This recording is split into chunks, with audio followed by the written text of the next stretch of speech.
علامہ صاحب آپ نے گفتگو کے دوران جیسا کہ حضرت کا شعر کا ذکر کیا آپ نے، تو زندہ ہے واللہ، تو یقیناً اہل سنت کا تو یہ عقیدہ ہے کہ نبی کریم صلی اللہ علیہ وسلم حیات ہیں، اور پھر آپ نے امام کا شعر پڑھا تو زندہ ہے واللہ، یعنی قسم کھا کر امام فرما رہے ہیں۔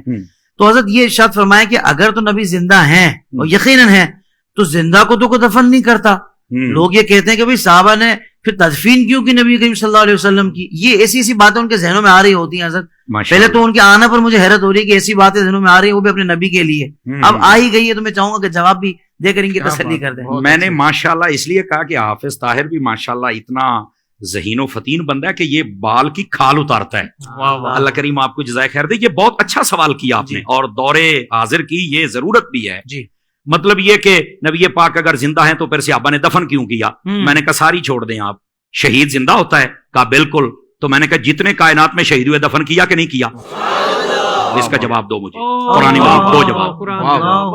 قرآن مجید ہے نا، قرآن سے جواب دے دیا میں نے قرآن سے جواب۔ اب کوئی میدان میں نکل کے بات کریں، خدا کا خوف کرو یار، کیا کر رہے ہو تم لوگ؟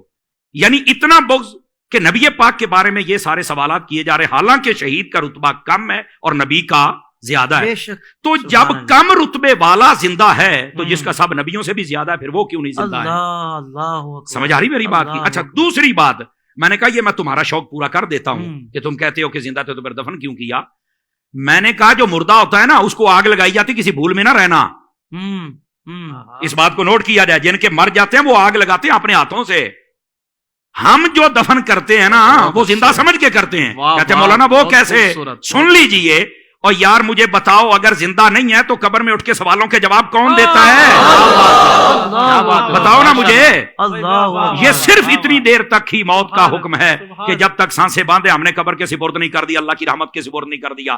اس نے یہ جہان بدلنا ہے، برزخی دنیا میں جانا ہے، سمجھ آ رہی ہے؟ اور اس کو کہتے ہیں برزخی حیات، یہ بھی میں آسانی کر دوں۔ بہت اچھے، سمجھ آ رہی میری بات کی؟ لیکن یہ کہنا کہ زندہ کو دفن کو نہیں کرتا، یہ تمہیں کس نے کہا ہے؟ میں ایک یہ جو دیہاتی لوگ ہمیں سن رہے ہوتے ہیں تو میں ان کی ایک مثال دے دیتا ہوں، شاید کسی کے کونے کھانچے میں بیٹھ جائے۔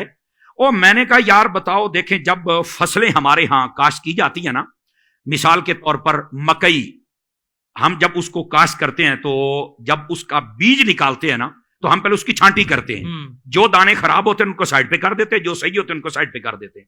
خراب دانوں کو ہماری بولی میں کہتے ہیں مرے نے، تو کہتے ہیں مریا نو سٹ دے ہو، انہاں نو پورن دا کی فائدہ ہے؟ آ جڑے چنگے نے انہاں نو پورو، کچھ نکلے گا تے صحیح نا۔ اس کا مطلب ہے اگر یہ دیہاتی لاجک سے بھی دیکھا جائے نا تو زندہ کوئی دفن کیا جاتا ہے، مردے کو کوئی نہیں دفن کرتا ہے۔ سائنس سے لے کر دیہات، اور دیہات سے سائنس نے ہر زاویے سے ہم نے سمجھا دیا۔ دیکھیں نا ہم نے قرآن سے بات شروع کی ہے نا، ہم دائیں بائیں تو جا ہی نہیں سکتے۔ کیا کہنے۔ اور پھر یہ بھی ایک ویسے بھی بڑی عجیب و غریب، وہاں کیسے زندہ ہر طرف سے بند ہے؟ تو میں ان سے سادہ سوال کر لیتا ہوں، میں نے کہا بتاؤ یہ جو چوزا ہوتا ہے یہ انڈے سے 21 دن کے بعد نکلتا ہے؟ کہا بالکل۔ تو میں نے کہا بتاؤ یہ 21 دنوں تک کون سا سوراخ ہوتا ہے جہاں سے کوئی ہوا شوا جاتی ہے، کاربن ڈائی آکسائڈ جاتی ہے، کہاں سے آکسیجن جاتی ہے؟ تو کہتا نہیں یار تو مردہ نکلتا ہے، کہانی زندہ نکلتا ہے، کیسے زندہ رہا؟ کہتا یہ تو نہیں پتا۔ تو میں نے کہا پتا ہوتا تو سنی نہ ہوتا، پتا ہوتا تو سنی نہ ہوتا۔ بھئی جو رب ایک چوزے کے لیے سب انتظام کر سکتا ہے وہ مدینے کے تاجدار کے لیے نہیں کر سکتا۔ وہ زندہ ہیں، زندگی کی تمہیں سمجھ آئی تو ایک الگ بات ہے۔ تو زندہ ہے واللہ، تو زندہ ہے واللہ، میرے چشم عالم سے چھپ جا۔ سبحان اللہ، سبحان اللہ۔